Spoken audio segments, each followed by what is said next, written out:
नेपालमा गिजोलिएको राजनीतिलाई स्थानीय तहदेखि तपाईको चाहिँ माथिसम्म जुन गिजोलिएको राजनीतिलाई ठिक ढङ्गले व्यवस्थापन गर्नको लागि स्थानीय निकायको निर्वाचनमा गैर राजनीतिक रूपबाट अथवा गैर दलीय रूपबाट तपाईको चाहिँ स्वतन्त्र उम्मेदवार छनौट गर्ने जुन पद्धतिमा जानुपर्छ भन्ने एउटा अर्को खाले दबाब हो। त्यसका ऊ उम्मेदवार हुनको लागि पनि पार्टीलाई खुसी बनाउनु पर्यो, चुनाव जित्नको लागि पनि तपाईको पार्टीका कार्यकर्तालाई खुसी बनाउनु पर्यो, चुनाव जितिसकेपछि पनि फेरि त्यही पार्टीको कार्यकर्तालाई पोस्ने काम हुने भयो। यस वडाको वडा अध्यक्षले टिकट लिनको लागि उसको पार्टीको नेता खुसी बनाउनु पर्छ, पैसा दिएर हो, चाकडी गरेर हो, अथवा उसको लगावले हो, जसरी भए नि खुसी बनाउनु पर्छ। यदि प्रत्येक चुनावमा प्रतिस्पर्धी गर्ने उम्मेदवारहरू चाहिँ स्वतन्त्र हुन्छन्, भले उनीहरूको पार्टी उनीहरू स्वयं पार्टीको कार्यकर्ता हुन सक्छ, तर चुनावमा उनीहरू स्वतन्त्र रूपमा चुनाव लड्छन्।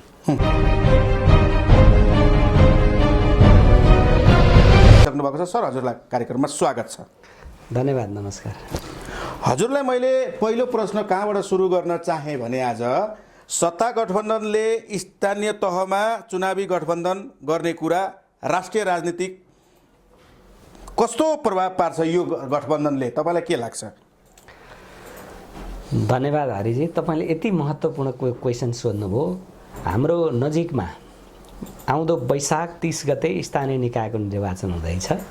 विशेष गरी अहिले नेपाल सरकारको मा रहेका सत्ता गठबन्धनभित्र नेपाली कांग्रेस, नेपाल कम्युनिस्ट पार्टी माओवादी केन्द्र, नेपाल कम्युनिस्ट पार्टी एकीकृत समाजवादी, जनता समाजवादी पार्टी र राष्ट्रिय जनमोर्चा गरी 5 वटा राजनीतिक दलहरू अहिले सत्ता साझेदारमा छन्।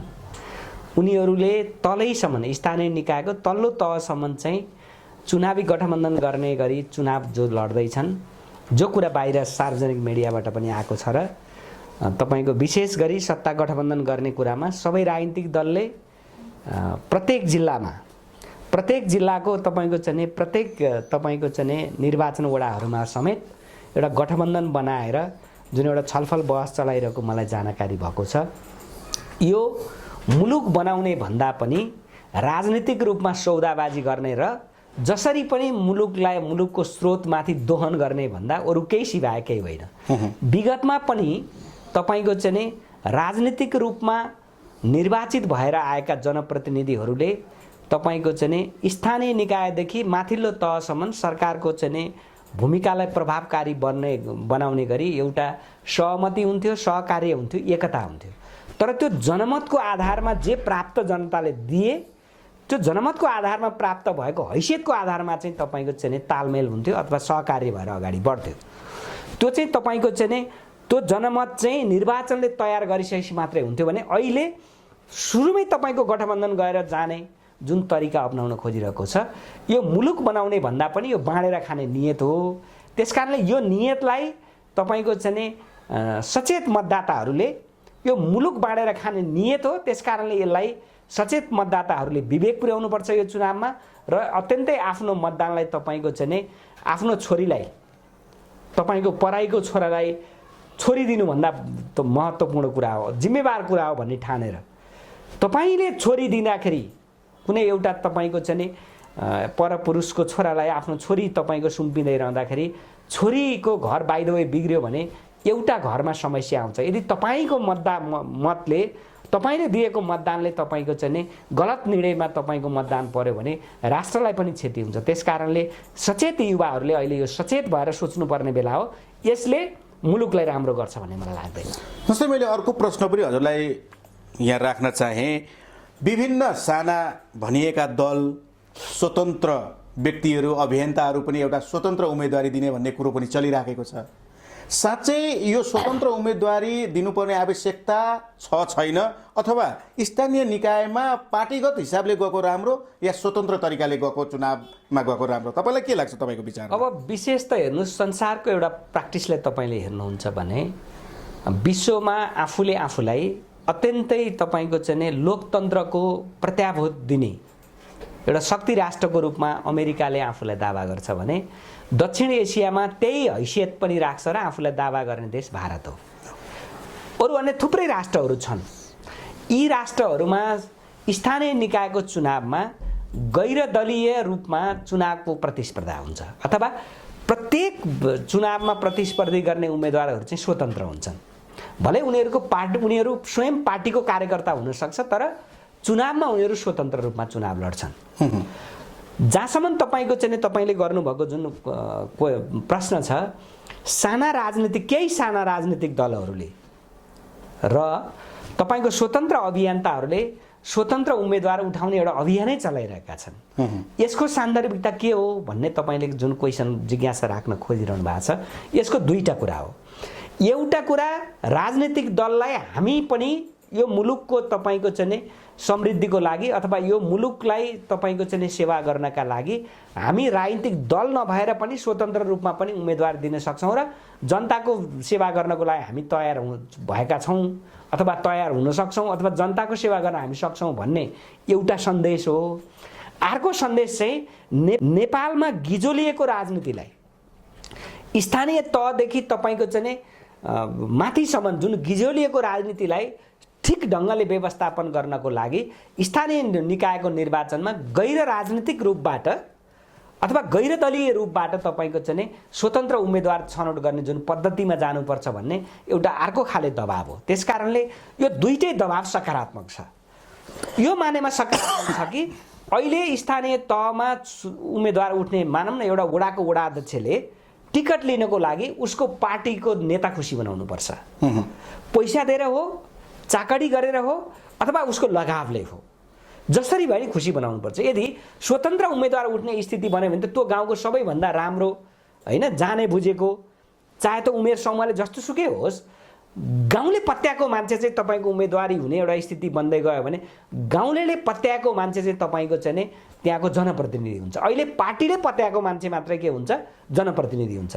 त्यो पार्टीभित्र पनि ठुलो पार्टीले पत्याएको मान्छे चाहिँ जनप्रतिनिधि हुन्छ भने चाहिँ स्वाभाविक रूपले ऊ उम्मेदवार हुनको लागि पनि पार्टीलाई खुसी बनाउनु पर्यो, चुनाव जित्नको लागि पनि तपाईँको पार्टीका कार्यकर्तालाई खुसी बनाउनु पर्यो, चुनाव जितिसकेपछि पनि फेरि त्यही पार्टीको कार्यकर्तालाई पोस्ने काम हुने हो। यसले के गर्छ भने तलदेखि माथिसम्म हुने भ्रष्टाचारको जालो चाहिँ अत्यन्तै जकडिएको अवस्थामा तपाईँको चाहिँ जर्जर भएर रहिरहने चाहिँ स्थिति बन्छ र मुलुक असफल राष्ट्रको गतिमा जाने एउटा तपाईँले भन्न खोजे। त्यसकारणले यो दुईटै अर्थले तपाईँको यो अहिले स्वतन्त्र उम्मेदवारको जुन भूमिका दुई ठाउँबाट आइरहेछ यो सकारात्मक हो। तपाईँले जुन कुरो भन्नुभयो, स्वतन्त्र उम्मेदवार नै स्थानीय स्तरको चुनावमा चाहिँ हुनुपर्छ, पार्टीगत भन्दा स्वतन्त्र व्यक्तिले नै त्यहाँको स्थानीय व्यक्तिलाई न्याय पनि दिन सक्छ, स्थानीय स्तरको विकास गर्न पनि सक्षम हुन्छ, जसरी तपाईँको छ नि नेपालमा यो सम्भव छ। यसको अर्थ मैले किन भनेको भने स्थानीय तह यस्तो ठाउँ हो जहाँ जन्मदेखि मरेसम्म साना साना कामहरूको सर्भिस डेलिभरी चाहिँ स्थानीय निकायले गर्छ। उसले त्यो साना साना कामको सर्भिस डेलिभरी दिँदै रहँदाखेरि अथवा साना साना कामको सर्भिस डेलिभरी लिने नागरिकहरू लिँदै रहँदाखेरि तपाईँको पार्टीको तपाईँको सदस्य भएको र नभएको आधारमा उसलाई सहज र असहज हुन्छ। त्यसकारणले साना साना सर्भिसलाई तपाईँको चाहिँ आदान प्रदान गर्ने जुन सानो निकाय हो, तल्लो निकाय हो, त्यहाँ चाहिँ तपाईँको कसैको मान्छे भएर होइन, आम मतदाताको मान्छे भएर, आम त्यो वार्डको तपाईँको समाजसेवी भएर सर्भिस डेलिभरी गर्ने एउटा सिस्टमको विकासको लागि पनि स्वतन्त्र उम्मेदवार चाहिँ तपाईँको चाहिँ स्थानीय निकायको इलेक्सनमा सहभागी हुने एउटा पद्धतिको विकास भयो भने त्यसले राम्रै गर्छ भन्ने लाग्छ। भनेपछि स्थानीय स्तरमा स्वतन्त्र व्यक्ति चुनावमा लड्यो भने जुन पार्टीलाई पाल्नुपर्ने, जुन वडाले पनि पालेको देखिन्छ, जुन नगरपालिकाले पनि पालेको देखिन्छ, योबाट मुक्ति हुन्छ। तपाईँले अघि नै एउटा प्रश्न गरिरहनु भएको थियो, नेपालमा सम्भव छ कि छैन? विश्वमा प्रजातन्त्रको अनुभूत गरेको, प्रजातन्त्रको हिमायती हो भन्ने राष्ट्रलाई त त्यो सफल छ भने नेपालमा असफल भन्ने, नेपाल पनि त एउटा प्रजातान्त्रिक मुलुक हो होइन? यहाँ पनि लोकतान्त्रिक मूल्य र मान्यताभित्रबाट सबै काम भइरहेछ भने यहाँ असफल हुन्छ, यो सम्भव हुँदैन भन्ने कुरै हुँदैन, यो सम्भव हुन्छ। जस्तै मैले अर्को पनि तपाईँलाई प्रश्न यही विषयमा, यही अहिले हाम्रो चुनावकै माहौलमा जुन 30 गते चाहिँ स्थानीय स्तरको चुनाव हुँदैछ, जस्तै तपाईँलाई चाहिँ नेपालको वैकल्पिक राजनीतिक आवश्यकता छ भनेर डाक्टर बाबुराम भट्टराईज्यूले नयाँ शक्ति पार्टी नै स्थापना गर्नुभयो। जस्तै अर्को पनि वैकल्पिक शक्ति हुनुपर्छ भनेर चाहिँ रविन्द्र मिश्रज्यूले चाहिँ साझा विवेकशील भनेर पनि स्थापना। तर खासै तपाईँलाई चाहिँ यी विकल्प भनेर खोलिएका पार्टीहरू अहिले आएर साझा पार्टी लगायतका यी, तर अहिले त्यो कुरा सकिएको देखियो क्या? सकिएको हो त? ती जुन विकल्प जन्मेका थिए ती सकिएका हुन् त? अथवा तर अहिले राजेन्द्र लिङदेन जो राप्रपाका अहिले अध्यक्ष पनि हुनुहुन्छ, अबको विकल्प, अबको नयाँ विकल्पको शक्ति भनेकै अब राप्रपा हो भनेर उहाँ चाहिँ नेपाल दौरामा निस्किनु भएको छ। साँच्चै यो भनाइलाई तपाईँ के कसरी चाहिँ निहाल्नु भएको छ? तपाईँ त एउटा राजनीतिक विश्लेषक पनि हुनुहुन्छ होइन? अब म राजनीतिक विश्लेषक भन्दा पनि मैले राजनीतिकलाई अत्यन्तै चासो राखपूर्ण ढङ्गले हेर्छु होइन। हुन त राजनीतिक विश्लेषक भने त कुनै सर्टिफिकेट होइन, प्रहरी हो भन्ने त मलाई लाग्दैन होइन। यो तपाईँले विकल्पको शक्ति र वैकल्पिक शक्ति फरक कुरा हो होइन। विकल्प भने चाहिँ अहिले काङ्ग्रेसले राम्रो गर्यो अथवा यसले नराम्रो गर्यो त्यस कारणले माओवादीलाई दिउँ, माओवादी पनि त्यस्तै त्यस्तै रहेछ बरु राप्रपालाई दिउँ होइन, यो चाहिँ विकल्प हो। वैकल्पिक भने चाहिँ त्यो होइन। तपाईँले वैकल्पिकमा फरक कुरा हो हेर्नुहोस्। जस्तै एमालेको अलावा काङ्ग्रेसलाई भोट हाल्नु भने चाहिँ एमालेको विकल्प काङ्ग्रेस हो, कुरा बुझ्नु भएन कि? तर काङ्ग्रेसलाई भोट नहालेर एमालेलाई हाल्ने भने चाहिँ त्यो वैकल्पिक होइन क्या। वैकल्पिक राजनीतिको एउटा परिकल्पना कसरी गरियो भने नेपालको लामो राजनीतिक इतिहासबाट तपाईँले हेर्नुहुन्छ भने जस्तो 7 सालबाट तपाईँले अहिलेसम्म हेर्नुभयो अथवा अहिलेको नवजवान युवाहरूले महसुस गर्ने गरी 46 सालबाट अहिलेसम्म तपाईँले हेर्नुभयो भने 46 साल 47 सालको प्रथम जनआन्दोलन पछि आजको दिनसम्म झन्डै 31-32 वर्ष भयो होइन। र 31-32 वर्षको दरमियानमा चाहिँ तपाईँको 34औं प्रधानमन्त्री हुनु अहिलेको शेरबहादुर देउवा भनेपछि यो 31-32 वर्षमा 34वटा प्रधानमन्त्री भएर मुलुक बन्छ त? त्यस कारणले राजनीतिक स्थायित्वको पनि परिकल्पना गर्छ वैकल्पिक राजनीतिले चाहिँ। र एउटा निरन्तरताको एउटा चाहिँ राजनीतिक संस्कार भन्दा पनि अग्रगामी परिवर्तनको राजनीतिक संस्कारको कुरा गर्नुहुन्छ भने त्यसको अर्थ के हो त भन्दाखेरि भने नेपालको प्रति व्यक्ति जीडीपी तपाईँले हेर्नुहुन्छ भनेदेखि आजको 10 वर्ष अगाडि जे थियो त्यसको चाहिँ एकदमै ढिमे गतिले आजको दिनमा छ भने यसलाई चाहिँ तपाईँको चाहिँ 2 अङ्कको तपाईँको चाहिँ नेपालमा प्रति व्यक्ति आय बढाउनका निमित्त यो अग्रगामी छलाङ ल्याउनको निमित्त गरिने राजनीतिक प्रणाली भने चाहिँ वैकल्पिक राजनीतिक कुरा हो, कुरा बुझ्नु भएन कि?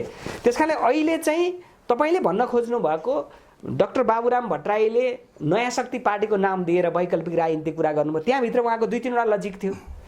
राजनीतिक स्थायित्वको कुरा थियो, उहाँले भन्नुभएको थियो नेपालमा यो संसदीय अभ्यासले तपाईँको खालि सरकार बनाउने र गिराउने मात्रै कुरा हो, कार्यकर्ता पाल्ने र पोस्ने मात्रै कुरा हो। मुलुकको अग्रगामी विकासको लागि कमसेकम एक अथवा 2 टर्म एउटै मान्छेले नेतृत्व गर्ने एउटा सिस्टमको विकास हुनुपर्छ। त्यो भयो त्यसको लागि चाहिँ कम्तीमा प्रत्यक्ष निर्वाचित कार्यकारी राष्ट्रपति हुनुपर्छ भन्ने कुरा गर्नुभयो। जहाँसम्म तपाईँको चाहिँ त्यसमा फेरि पूर्ण तपाईँको चाहिँ समानुपातिक सांसदको कुरा गर्नुभयो, अरू अन्य लजिकहरू छन्। यो वैकल्पिक राजनीतिक कुरा गरे। त्यस्तै रविन्द्र मिश्रले प्रत्यक्ष निर्वाचित तपाईँको प्रधानमन्त्रीको कुरा गर्नुभयो। आजको दिनमा मैले चाहिँ तपाईँको विवेकशील साझाभित्र एउटा बहस चलिरहेछ, तपाईँको गैर राजनीतिक गैर दलीय व्यक्ति राष्ट्रिय छवि भएको राष्ट्रिय व्यक्तित्व र एउटा स्वतन्त्र व्यक्तिलाई राष्ट्र प्रमुख बनाउनुपर्छ भन्ने एउटा चाहिँ सहमतिको नजिक तपाईँको चाहिँ विवेकशील साझा पार्टी पुगेको छ, तुम्हारा जानकारी छ।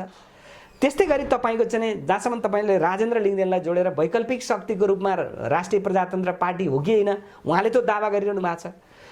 राष्ट्रिय प्रजातन्त्र पार्टी वैकल्पिक शक्ति बन्न सक्दैन, तर एमाले र काङ्ग्रेसको अलावामा एउटा विकल्पको दल बन्न सक्छ होइन। एमाले र काङ्ग्रेसलाई भोट हाल्दा मतदाताहरू आजित भए, यिनीहरूले पनि गरेनन्, हामीलाई ढाँटेका मात्र रहेछन्। यो राजेन्द्र लिङदेनको राप्रपाले चाहिँ गर्ला त भनेर एउटा भोट हाल्ने विकल्पको रूपमा चाहिँ राष्ट्रिय प्रजातन्त्र पार्टी बन्न सक्छ, तर राष्ट्रिय प्रजातन्त्र पार्टी आफैमा वैकल्पिक शक्ति होइन। कारण किन होइन भने तपाईँको 47 सालमा जन्मिएको राप्रपा आज 31 वर्ष भयो। 47 सालमा जन्मिएको राप्रपा कतिपल्ट सत्तामा गयो भन्नुहुन्छ भने सत्ताको त वरिपरि नै घुमिरह्यो। फेरि उसो भए राप्रपाले दिने डेलिभरी चाहिँ के भयो भनेर भन्दाखेरि त्यो चाहिँ वैकल्पिक होइन, तर विकल्पको रूपमा अहिले राप्रपाका लागि कहीँ न कतै तपाईँको त्यो एउटा सम्भावना चाहिँ अलिअलि देखिन थालेको छ। तर एमाले काङ्ग्रेस माओवादीको वैकल्पिक शक्तिको रूपमा चाहिँ राष्ट्रिय प्रजातन्त्र पार्टी होइन। वैकल्पिक शक्तिको रूपमा तपाईँको चाहिँ यदि अङ्गीकार गर्ने हो भने प्रत्यक्ष निर्वाचित कार्यकारी प्रधानमन्त्री, स्वतन्त्र व्यक्ति राष्ट्रिय व्यक्ति तपाईँको छवि बनाएको स्वतन्त्र व्यक्ति, गैर दलीय व्यक्ति तपाईँको चाहिँ राष्ट्र प्रमुख बनाउने। ठिक छ, यो मुद्दा चाहिँ कुनै पनि पार्टीले संस्थागत रूपमा निर्णय गरेर अगाडि बढ्नु पर्यो। खालि नेताहरूले के भन्छ त्यो मेजर कुरा होइन होइन। म धेरै आलोचना त गर्दिनँ, तर राष्ट्रिय प्रजातन्त्र पार्टीभित्र मलाई जानकारी भएअनुसार प्रत्यक्ष निर्वाचित कार्यकारी प्रधानमन्त्रीको निर्णय संस्थागत निर्णय भएको छैन। त्यसकारण संस्थागत निर्णय भइसकेपछि त्यसलाई एउटा नयाँ बहसमा जाउँला। त राजेन्द्र लिङ्गदेनजीहरूले सार्वजनिक ठाउँमा त भन्नुभएको छ अब गर्नको लागि भने हो भने त ठिक छ होइन।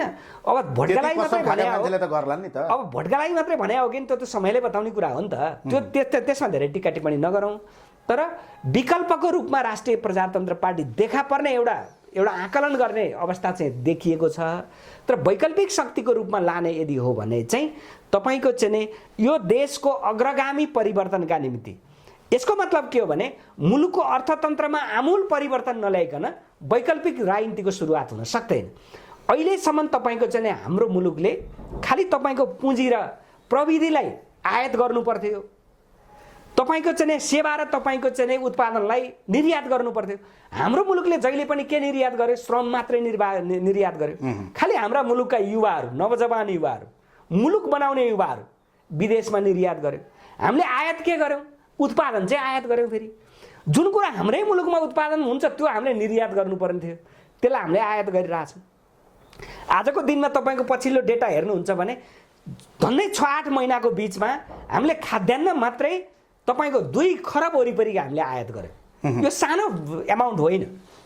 त्यसकारणले हामीले अर्थतन्त्रलाई बलियो बनाउनका निमित्त अथवा नागरिकलाई यही मुलुकमा तपाईँको चाहिँ एउटा समृद्धिको तपाईँको चाहिँ आशा जगाउनका निमित्त अथवा यही मुलुकमा नवजवान युवाहरूलाई रोक्नका निमित्त अथवा यही मुलुकमा तपाईँको चाहिँ नवजवान युवाहरूलाई रोजगारी सिर्जना गर्नका निमित्त हामीले विदेशबाट अथवा तपाईँको दात्री निकायबाट हामीले अपेक्षा गर्ने भने पुँजी हो, हामीले दात्री निकायबाट अपेक्षा गर्ने भने प्रविधि हो। त्यसकारणले हामीले पुँजी र प्रविधिलाई भित्र्याउने, उत्पादन र तपाईँको सेवालाई डेलिभरी गर्ने होइन, तपाईँको चाहिँ निर्यात गर्नुपर्ने। हामीले अहिले के गरिरहेछौँ? श्रमलाई बेचिरहेछौँ, उत्पादनलाई आयात गरिरहेछौँ। हामी उल्टो गतिमा छौँ। त्यसकारणले यो उल्टो गतिलाई सुल्टो बनाउनका निमित्त यो चाहिँ अग्रगामी कुरा हो। यो चाहिँ तपाईँको वैकल्पिक राजनीतिको एउटा मार्ग हो। त्यसकारणले यो मार्गमा जानका निमित्त चाहिँ फेरि राप्रपाले अहिले तपाईँको चाहिँ अहिले यो सतहमा चुनावको मुखमा आएको सभालाई हेरेर वैकल्पिक शक्ति होइन विकल्पको राजनीति दिन सक्छ। तर वैकल्पिक शक्तिको लागि राप्रपाले कसरी आफ्नो भूमिका निर्वाह गर्छ, कसरी सर्भिस डेलिभरी गराउँछ भन्ने कुरा चाहिँ केही आशा लाग्दा कुरा चाहिँ त देखिन थालेका छन्। त्यसलाई तपाईँको चाहिँ नागरिकहरूलाई सर्भिस डेलिभरीको पोइन्टमा पुग्दाखेरि जस्तो अहिले राप्रपाले भनिरहेको सुन्छु, म सकारात्मक कुरा नि सुन्छु। यदि हामीले कुनै ठाउँमा स्थानीय निकायको चुनावमा हामीले विजय हासिल गऱ्यौँ भने त्यो स्थानीय निकायको चुनावमा 12 कक्षासम्म हामी निःशुल्क गराउँछौँ। कोही पनि नागरिकहरूलाई आधारभूत स्वास्थ्यबाट वञ्चित हुन हामी दिँदैनौँ होइन। अरू अन्य थुप्रै कुराहरू गरिरहनु भएको छ। यो चाहिँ अहिले तपाईँको चाहिँ यो चुनावी एजेन्डाको रूपमा मात्रै हो या भोलि तपाईँको चाहिँ सर्भिस डेलिभरीको रूपमा पुग्दाखेरि गर्ने नगर्ने त्यो त फरक कुरा हो। तर सबै कुरा संस्थागत रूपमा चाहिँ व्यवस्थित नभइकन वैकल्पिक राजनीति भन्ने कुरा त तपाईँको राष्ट्रिय प्रजातन्त्र पार्टी होइन, विकल्पको रूपमा त्यो एउटा देखा पर्ने एउटा सम्भावना चाहिँ म देख्छु। हामी कार्यक्रमको अन्तिममा छौँ। अन्तिममा मैले सोध्न छुटाएका कुनै त्यस्ता शब्द पनि छन् भने छोटो मिठोमा राखिदिनुहोस् न। अब म तपाईँको लोकप्रिय मिडिया मार्फत सम्पूर्ण तपाईँको मतदाताज्यूहरूलाई म के आग्रह गर्न चाहन्छु भने यो चुनावमा तपाईँको घर छेउमा आउने उम्मेदवारहरूलाई हाम्राको नाउँमा भन्दा पनि राम्रो हेरेर राम्रालाई मतदान गर्नुहोस्, हाम्रालाई होइन। हाम्रालाई हामीले धेरैपल्ट मतदान गऱ्यौँ, राम्रालाई मतदान गरेनौँ र हामीले तपाईँको यो मुलुकमा सही एउटा चाहिँ राजनीतिक दिशा दिन सकेनौँ भने मुलुक अत्यन्तै दुर्घटनाको सङ्घारमा छ, अत्यन्तै तपाईँको जोखिमपूर्ण एउटा अवस्थाको डिलमा छ। त्यसकारणले मुलुकलाई बचाउनका निमित्त पनि हाम्रालाई होइन राम्रा उम्मेदवारहरूलाई मतदान गरौँ। तपाईँको चाहिँ विगतका पार्टीलाई होइन नयाँ पार्टीलाई मतदान गरौँ। अब यो मैले कुन पार्टीलाई गर के पार्टीलाई गर त म भन्दिनँ, तर विगतका पार्टीलाई होइन तर नयाँ पार्टीलाई मतदान गरौँ, हाम्रालाई होइन राम्रालाई गरौँ। यति कुरा नागरिकले यो चुनावमा तपाईँको चाहिँ आफ्नो मतदानलाई सुरक्षित गर्न सक्नुभयो भने नेपालले सही गति लिन सक्छ भन्ने मलाई लाग्छ।